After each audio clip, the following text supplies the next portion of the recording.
Hi everyone, this is Dr. Nemechek, and I thought I would share with you in real time what I'm experiencing because I sustained a pretty bad concussion yesterday. And what happened was I'm loading these 50-pound bags of birdseed into the back of my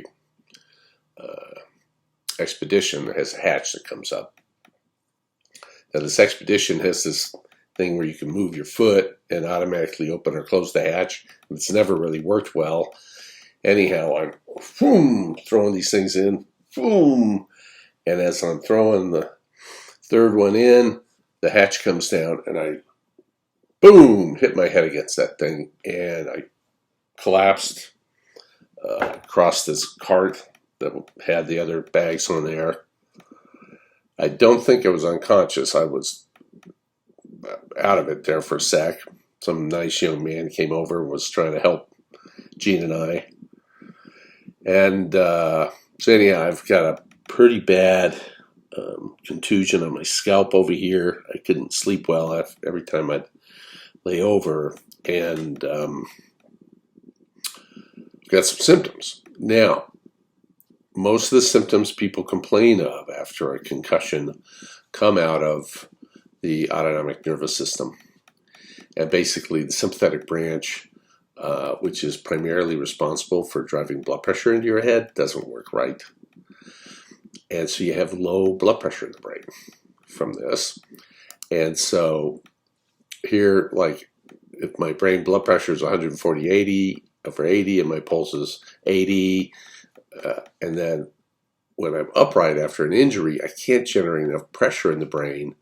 So I might be 104/68, and my pulse increases and goes up as a compensation, okay? And if you don't have enough oxygen in your brain, enough pressure, you don't get enough oxygen flowing into the brain.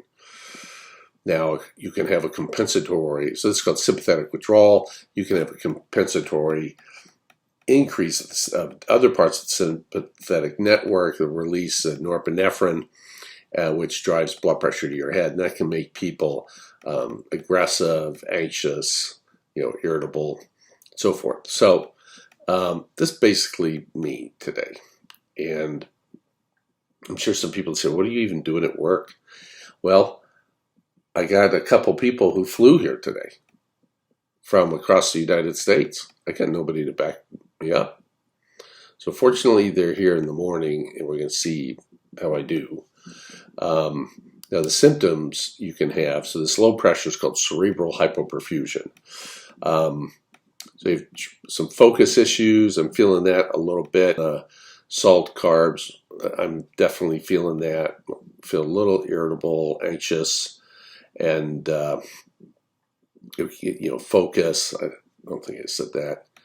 And then when you have low pressure, those are kind of low pressure in the brain symptoms.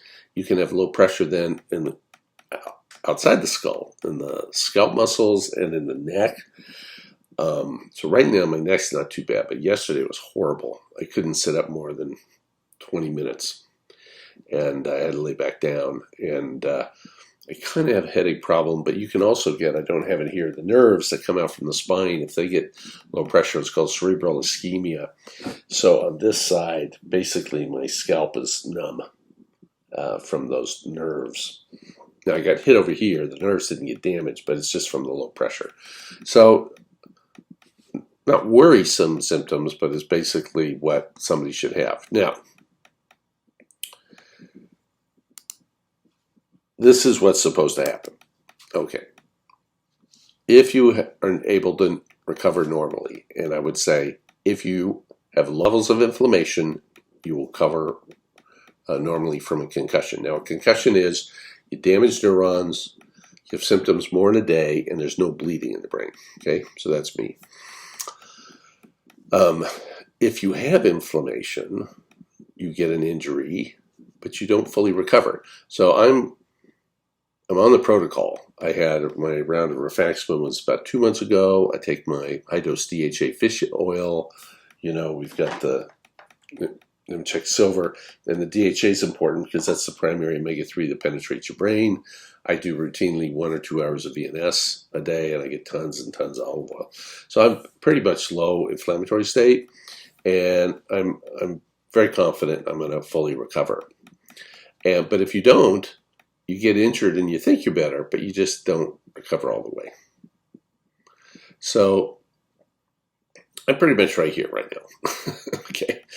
And I'll check in with you in a couple more days and let you know how everything's going. Oh, I should add, I tried a little VNS yesterday, as I typically do, and sometimes that drops your pressure. And man, that just made my headaches worse. So I'm going to back off the VNS for, I don't know, a couple days, or maybe just go from my 2 hours down to maybe just 5 minutes and try to tap on the inflammation a little bit more. But we'll see, and I'll keep you in the loop on this whole thing. Other than that, thank you all, and I'll talk to you soon.